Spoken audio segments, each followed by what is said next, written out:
Hello everyone, this is me, Moses, of course. I'm sure you recognized me. I've come here to talk about the interesting names in Genesis 1 to 11. Now, I do need some help. Why do you blame me? Because it's been thousands of years. How am I supposed to remember everything? But with a little bit of help, we'll be able to figure this out. So, thankfully, I have brought some thoughts from the scholar Richard Hess, who will help me recount what went on back then. And today we will find out what the names of Genesis 1 to 11 help us understand. This is interesting stuff. So here we have the article, Names in Genesis 1 to 11. The names are often overlooked by modern readers, but not by the ancient Israelites who understood Hebrew. Well, that is me, Moses. I did understand Hebrew, after all. This is written by Richard Hess. He's got a really great book you should check out if you're trying to understand what I meant by these names. Anyways, he says the text of Genesis 1 to 11 is of great interest to many people. Any reading of these chapters will demonstrate how much the personal names dominate. The genealogies of chapters 4, 5, and 10 and 11 are filled with personal names. Of course, the main characters, from Adam and Moses to Abraham and Sarai, are also named.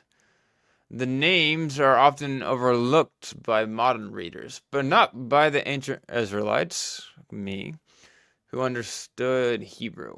Many of these names were important on several levels. Let us consider, for example, the name Adam. It is not until Genesis 4:25 that it occurs for the first time as a personal name. Before that, the noun Adam carries the sense of man, mankind, humanity. Thus, in Genesis 1:26 to 28, it refers to both male and female, and indeed identifies the entire species of humanity. In chapter 2, it appears with a definite article and conveys the sense of the man, distinct from the woman. This sense continues in chapter 3. It is only at the end of chapter 4 that the man becomes the personal name, Adam. By this time, there is a clear connection between the man, Adam, and the earth, Adamah, from which the man is formed.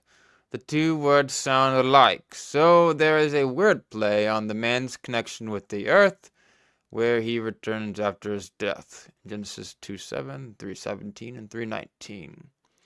So of course we have Adam and Adamah. They rhyme.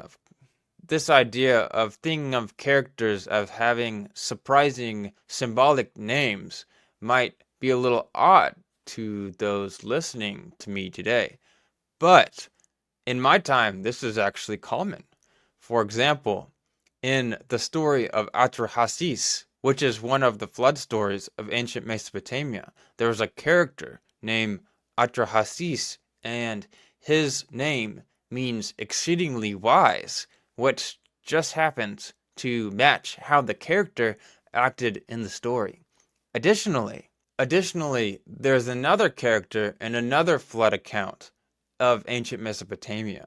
And in this flood account, his name is Utnapishtim, which means he found eternal life. Later in the Greek work Theogony, there was a character named Prometheus, and that means forethought, which is interesting because in the story he plans, in other words, forethought, to deceive Zeus. So when we see Adam and Eve having some type of meaning behind their names, we have to take notice. There is another area in which personal names play an important role. This has to do with the origins of the personal names in the larger context of the ancient Near East.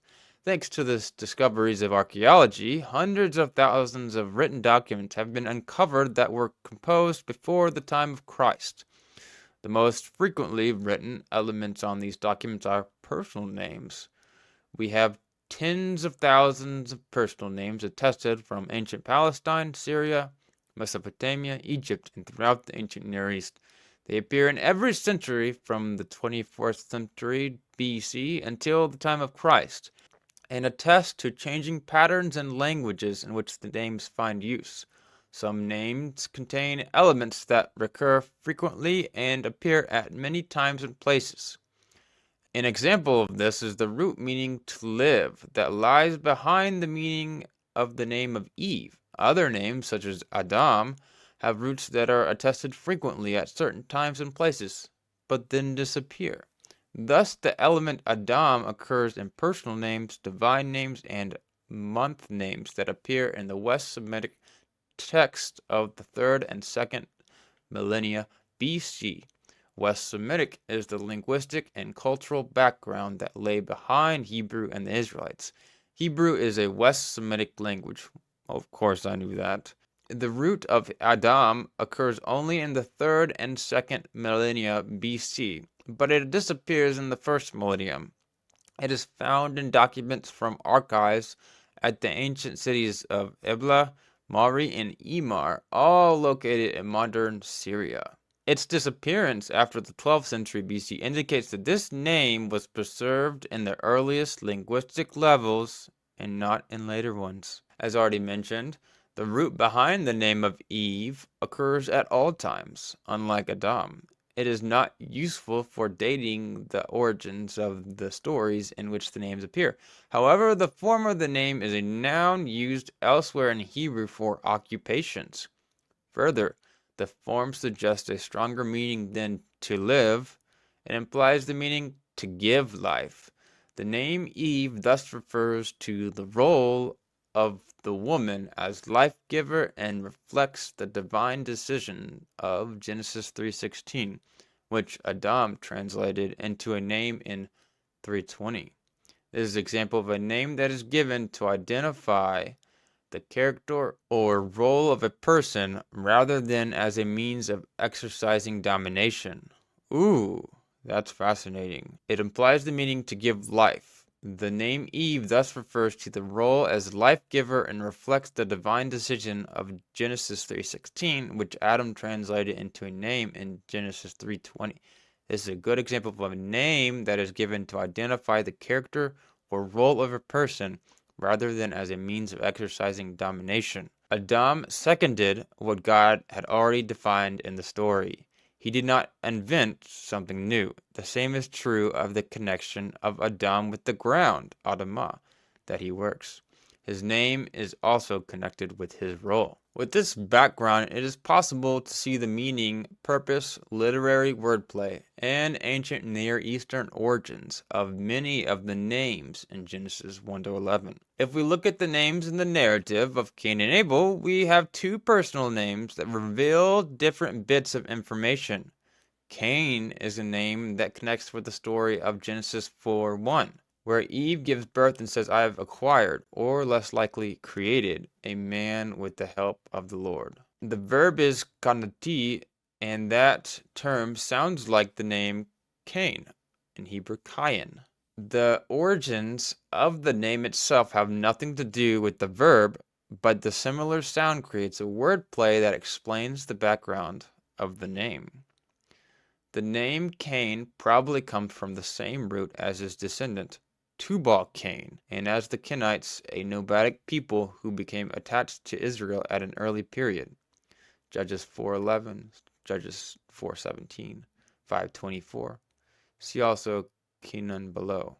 The term is not known except in South Arabian languages, where it carries the meaning of a metalsmith. Because Cain's line in Genesis 4:17-24 is a list of founders and inventors of many important aspects of human culture, this name fits that line and describes the development of the craft of metallurgy.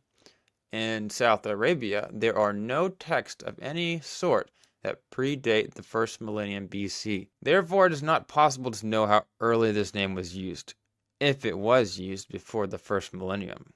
However, both the wordplay and the etymology of the name fit the context of Genesis 4.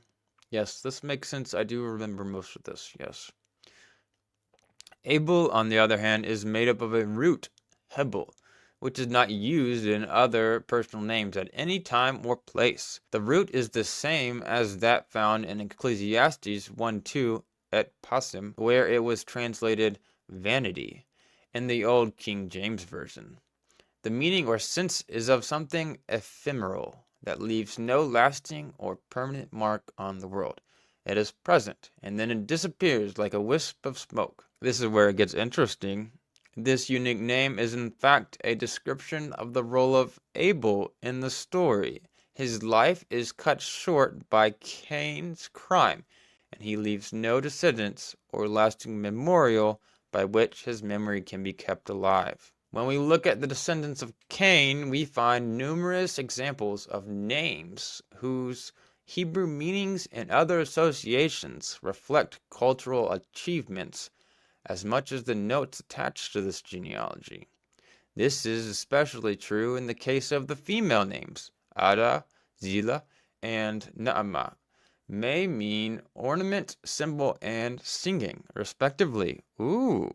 Some have seen Enoch as derivative from the Sumerian Unuk, a name for one of the earliest known cities, Uruk. More generally accepted is the name Irad, and the similar sounding early city Eridu. Other names suggest connections with deities or their epithets. It says Methushael means devotee of Sheol. Oh, now that's a little dark. Apparently, devotee implies he's referring to the underworld deity. It seems like this means that Methushael was a devotee of the underworld deity known as Sheol. That's fascinating. Mehujael suggests a translation, the god in livens. The names of Jubal, and Tubal-Cain all reflect the YBL root, meaning to bring, carry.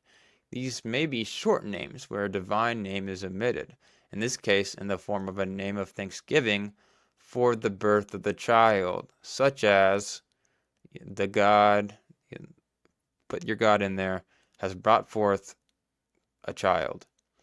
This element occurs only in West Semitic names of the 2nd millennium BC and earlier. The other names discussed here have elements that occur early and late. Some names, such as Lamech, are of unknown origin and not attested outside the Bible. However, Jubal, and Tubal-Cain exemplify types of names that are more common the further back in time we go.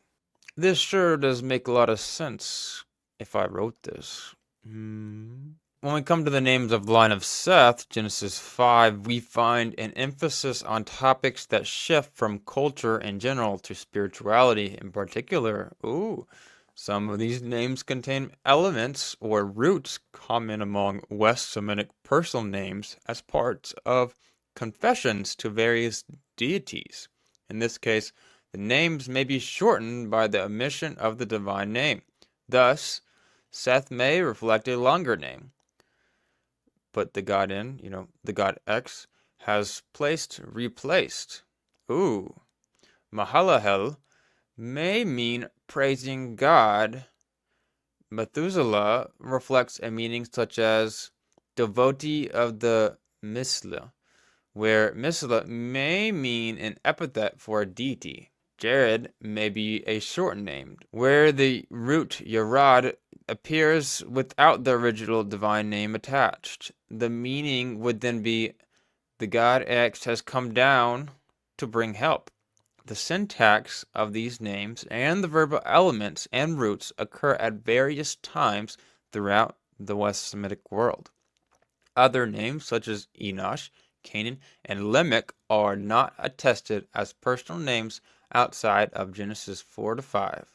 However, the wordplay on Enosh, which is a synonym of the common noun Adam, implies that this son of Seth is a new Adam, and that this line of hope is set in place of Seth. Kenan, Enosh's son, is a form of the name Cain and recalls his line. Thus, the line of Seth moves forward beyond the death of Abel and the degeneration of the line of Cain as portrayed in Genesis 4. Noah's name preserves a root in Hebrew that means rest, settle. Lamech's prophecy, Genesis 5:29, plays on the more common Hebrew verbal root nakam, to comfort.